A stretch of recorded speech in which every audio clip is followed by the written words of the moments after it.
En la clase anterior comenzamos a estudiar la justicia penal en contextos de transición a la democracia para hacer frente a un legado de violaciones a los derechos humanos y de crímenes de guerra. En esta clase analizaremos las amnistías. Primero, definiremos lo que se entiende por amnistía y la compararemos con otras medidas de liberación de responsabilidad penal. Segundo, analizaremos la validez que tienen las amnistías en el derecho internacional. Por último, nos referiremos a la legitimidad de las amnistías.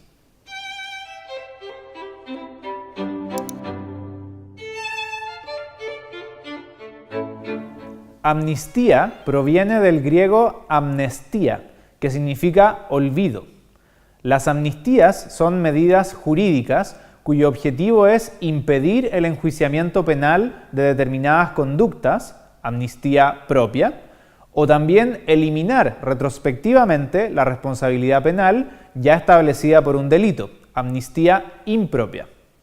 Se refieren siempre a conductas pasadas, pues de lo contrario constituirían una invitación a violar el derecho. Pueden ser establecidas por ley o por decretos presidenciales. Es importante distinguir la amnistía de otras medidas que usualmente son agrupadas bajo el concepto genérico de la impunidad, es decir, la falta de punición, resultado que puede producirse por una diversidad de razones. Los indultos eliminan el castigo de alguien condenado o responsable por un delito. No obstante, la responsabilidad jurídica subsiste. Los indultos pueden ser generales o particulares y ser establecidos por decisiones administrativas o parlamentarias. En muchos países son prerrogativa del jefe de Estado. La prescripción es la imposibilidad jurídica de procesar y castigar un acto penal o civil debido al transcurso de cierto periodo de tiempo. Existe una norma internacional que prohíbe la prescripción para los crímenes de genocidio, crímenes de lesa humanidad, crímenes de guerra y el crimen de agresión. Las inmunidades evitan que ciertos actos puedan acarrear la responsabilidad internacional de estados o personas. En virtud de las inmunidades funcionales, los actos de todo funcionario estatal en ejercicio de sus funciones están exentos de responsabilidad internacional, mientras que en virtud de las inmunidades personales, algunos altos funcionarios estatales, como presidentes y ministros, no pueden ser enjuiciados por sus actos mientras continúen ejerciendo el cargo, pudiendo serlo tan pronto cesan en el mismo. Como señaló la Corte Internacional de Justicia en el caso Arrest Warrant de 2000, la inmunidad no es sinónimo de impunidad.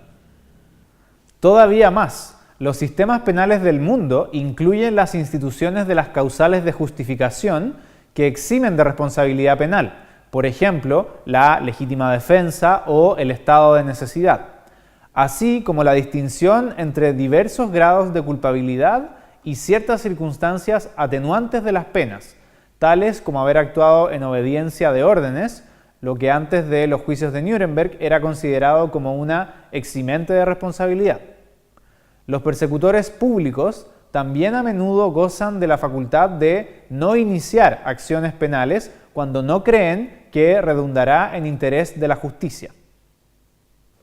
Como ha sostenido Juan Méndez, la obligación de enjuiciar es de medios y no de resultado, es decir, el Estado debe ser diligente en la investigación y procesamiento de los acusados, pero no se puede garantizar ex ante un número de condenas penales.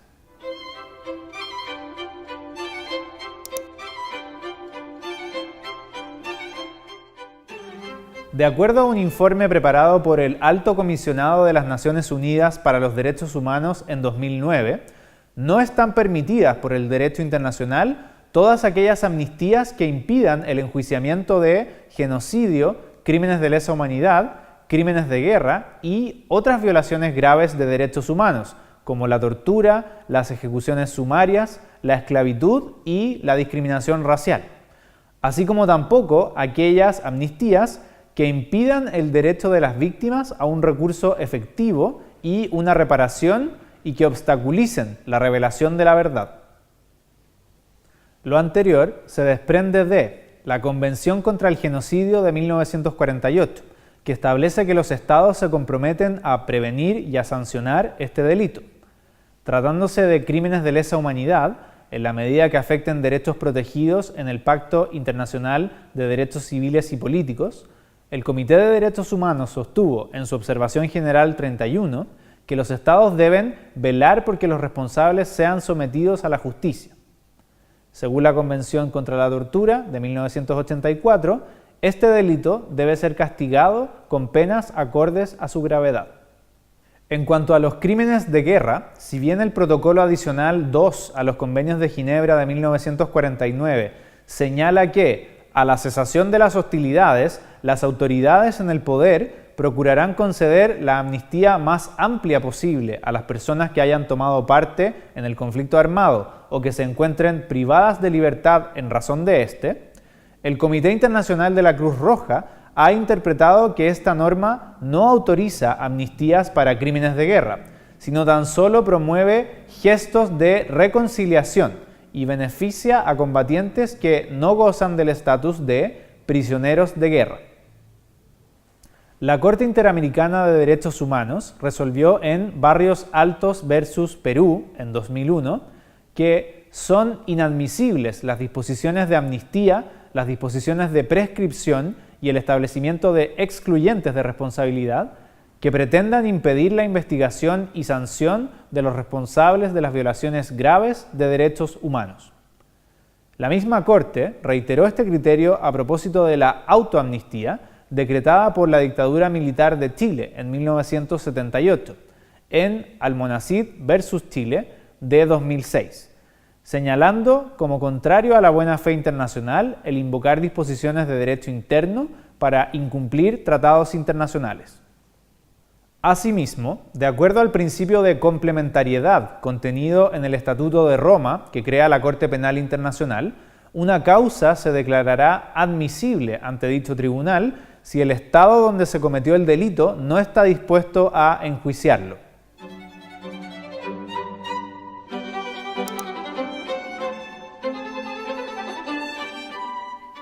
Más allá de los argumentos jurídicos, desde una perspectiva política, las autoamnistías dictadas por una dictadura como la chilena para eximir de responsabilidad a sus propios agentes son ilegítimas por contravenir a la buena fe y a la responsabilidad por los propios actos. Algunas amnistías pueden ser aceptables, en la medida que no contravengan los principios jurídicos ya enunciados y que sean aprobadas democráticamente por un pueblo que debe vivir con las consecuencias de dicha decisión, luego de haber conocido completamente la verdad sobre lo ocurrido gracias a la colaboración de los amnistiados. En principio, pareciera que tal es el caso de Uruguay, donde la ley de caducidad de la pretensión punitiva del Estado ha sido refrendada mediante referéndums en dos ocasiones, 1989 y 2009. No obstante, dicha norma en realidad esconde una situación de impunidad provocada por una imposibilidad de facto. La Suprema Corte de ese país ha declarado inconstitucional dicha norma en dos oportunidades y la Corte Interamericana ha fallado también que viola el derecho internacional, en el caso Hellman.